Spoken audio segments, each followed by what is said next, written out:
right, guys. Finally back home. Let's get to this. Let's talk about crypto here for you guys.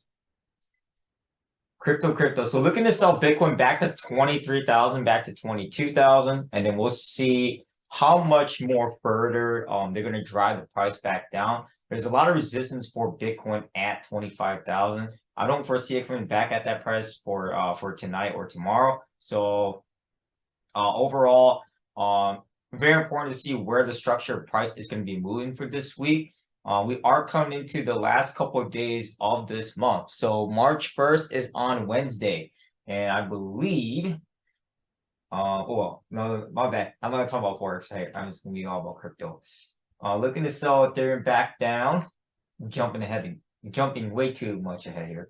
Selling it back down to 1,600. Back towards 1,500. We'll see if it comes back to the 1,500 price range here. Litecoin, looking for Litecoin to come back down to $91 to $88 to break the $90 support price here. Looking for this range here to be broken through. It's very tight, so we'll see. We sell Shiba. Let's see. Looking for Shiba to come back down to break this support price at the 1216 mark here. Dogecoin is coming back up. We'll see where it goes from here, but looking to sell Doge back down to almost close to 8 cents. It's at 8.3 right now, so we'll see where the movement of price is going to maneuver for tonight for crypto here. Tezos, looking to sell Tezos back down to $1.10 to maybe close back down to $1 here. Ripple, looking for Ripple to come back down 36 to 34 cents. Neo has shot itself up. A very bullish move here. But personally, all the signals are a sell. So I'll be looking for Neo to come back down to close to $12 in range. And then we'll see if it tries to retrace back up. Some of the cryptocurrencies are, not following the same correlation with each other. Usually if Bitcoin was to go down, I would sell everything with Bitcoin. So some coins, some alternative coins could end up moving in a different direction, which means, if we're selling today, some of the cryptocurrencies might end up going against Bitcoin and rally back up. So just be very mindful of that. Okay, Dash. Trying to break through the $74 mark here. There's a lot of resistance at the $74. So we're going to sell Dash back down to 70. And then we'll see if it breaks 70 back down to 68. That's what I'd be looking at. Very narrow price range here. Solana, looking for Solana to come back down to 20. And then we'll see if it breaks 20 down below, back to $19 and $18 here. Zcash, looking for Zcash to come back down, selling Zcash back down to $44 to $42. So I know I went in here pretty quick. Some cryptocurrencies might end up, not following the same correlation as Bitcoin. And like I said, if there's any questions, let me know in the chat group. Other than that, the sell signals are out. Happy Sunday fun day, guys. Peace. All right, so let's get into here talking about what we're going to be doing for foreign exchange currency Forex. So we are buying the US dollar index for this week, looking for the US dollar index to come back up to 106 and maybe possibly move back to 107. For this week, we are transitioning over to, we don't have non-farm payroll. So there is no NFP for this Friday. So NFP will fall into, if I'm right, NFP will fall into next Friday, March 10th. Okay. So I thought they would do it for this week, but nope. So, all right. Nothing too crazy. G20 meetings. Let's see. I'm just looking through here. ISM on Friday. That's pretty much it.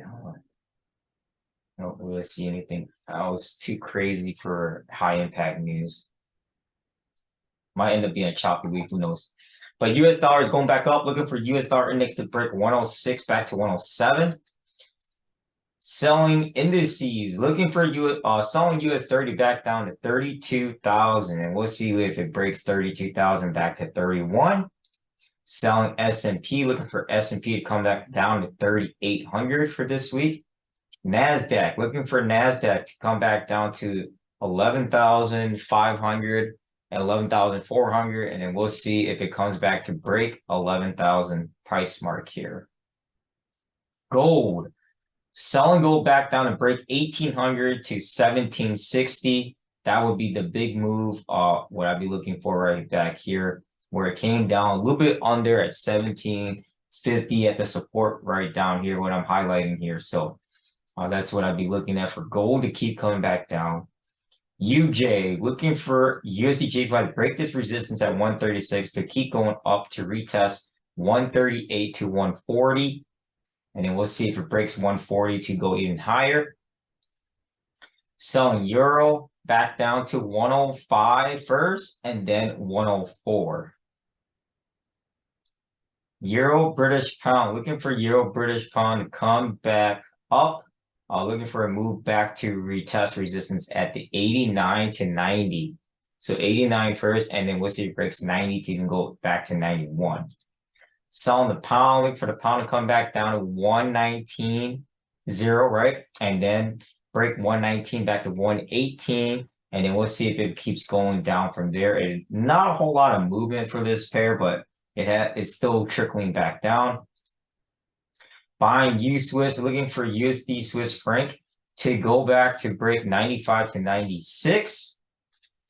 USD CAD, buying USD CAD, looking for USD CAD to break 137 to 138. There's a first resistance, was it 137? So we'll see if it breaks 137 first. Selling Australia and New Zealand. So looking for Australian dollar to come back down to 66 to 65. And then New Zealand dollar to come back down to 60 to 59. Other than that, not a whole lot on the economic calendar. Obviously, we are transitioning over on March 1st on Wednesday, but there is no NFP this week. So probably the only news I would look into, probably just the ISM. I don't really think anything else I would go for. So nothing much for, I don't really care for JPY's revenues. CAD GDP might do something, not a whole lot. CPI for Australia.